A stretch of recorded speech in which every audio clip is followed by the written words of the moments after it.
Cameron McCracken. We are not going to dance.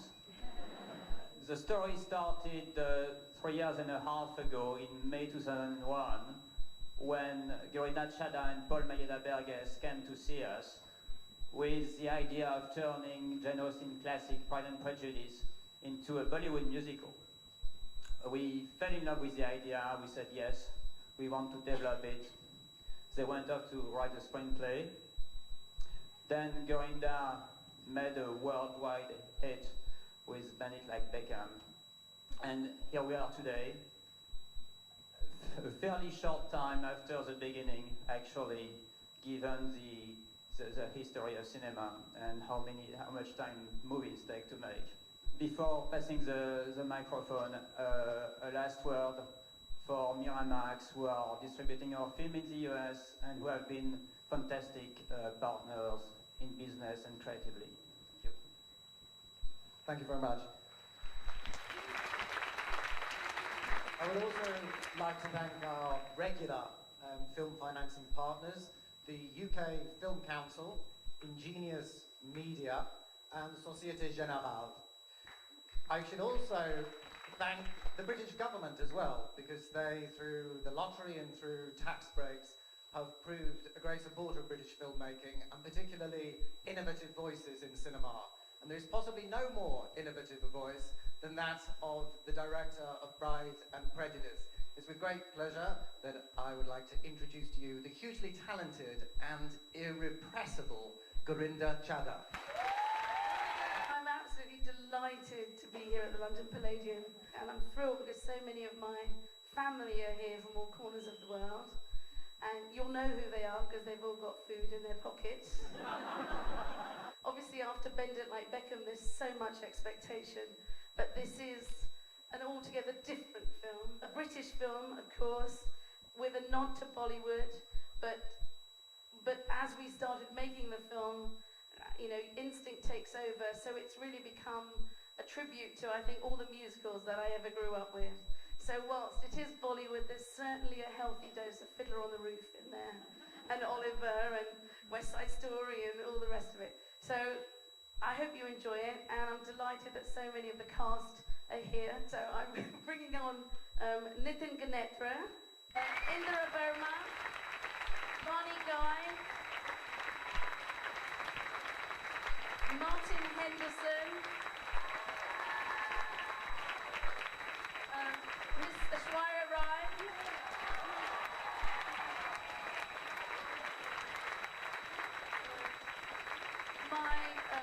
the co-writer of the script, and my husband, Paul Mayeda-Berges.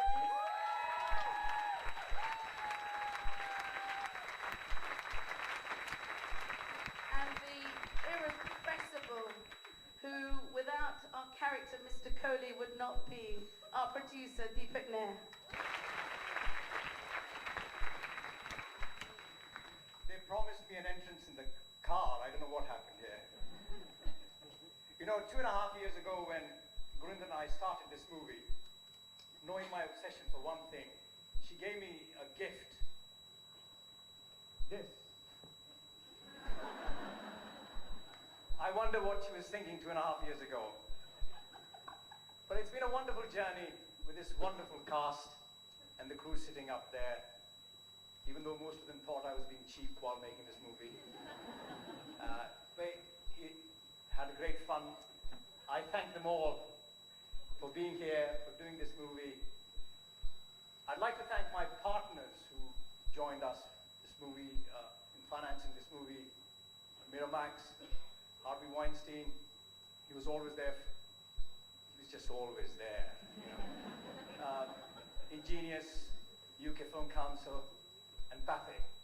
But most importantly, two people, Francois Evenel and Cameron McCracken. They were always there for us, from the very first step to the last minute. Including the last moment I called Cameron up and asked him, Cameron, who's paying for my ticket? He said, I will. But just one way. If the movie's a hit, I'll pay for you to go back. Otherwise, find your own way back.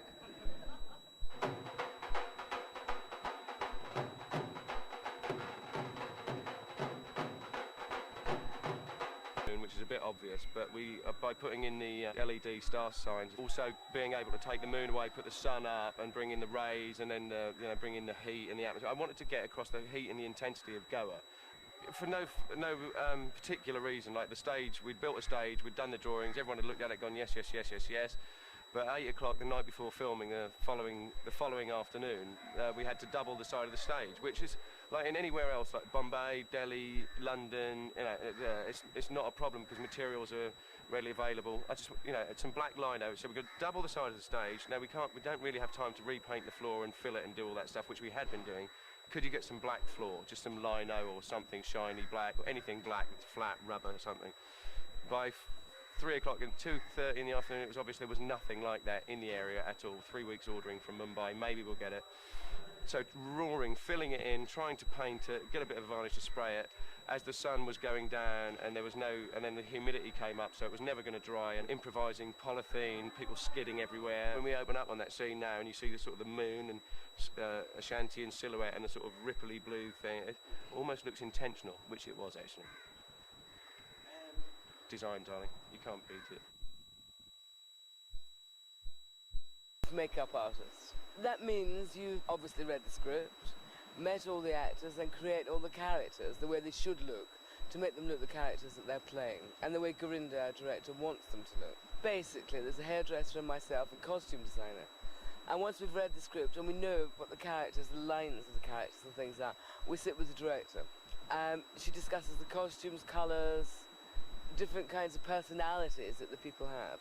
And then we talk about how far we're going to go with them, how little, how subtle, how over the top, the varying ranges of how much makeup to scrubbed faces. And, because we have a little girl, there's 4 sisters in this. And we have one of the little girls who's the studying little girl, who's very simple and very nice. And, so she's not as glamorous as the rest of them. And that's how we base our characters, really on the Gorinda's brief of what she would like. I'd never seen a Bollywood film.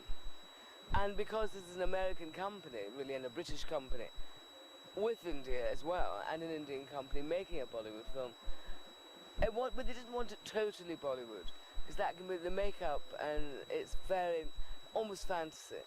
And you're aware that there's an awful lot of makeup, and men as well wearing a lot of makeup. And in the West, we don't use that much of men. You don't like to notice makeup. Really, if you notice makeup in men, you haven't done a good job. So it's a fine line of keeping it glamorous, so that you have a touch of Bollywood, which is a little more than you would do for a European or an American movie. But, not as garish as some of it can be. So it's a little subtler. I've never done a Bollywood movie, and I'm probably never likely to do one again. And that really, really attracted me, because it's the biggest industry in the world, a Bollywood movie. And I never ever thought I'd be asked to do it. So there was another picture I was asked to do at the same time, and I went no, because I'll never, ever probably get the chance to do anything like this again. And it's been a hell of an experience. It's incomparable. There's so much singing and dancing, and so many people.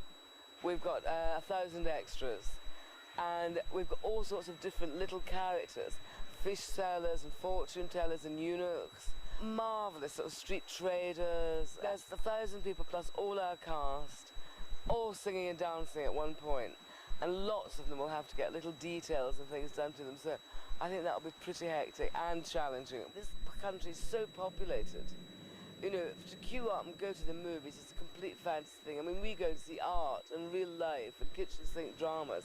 They want to see fantasy. There's a lot of poverty, a lot of things. They get it in the can, and I think people love it. There's more cinemas in India, apparently, than there is in the USA. Gorinda's unbelievable.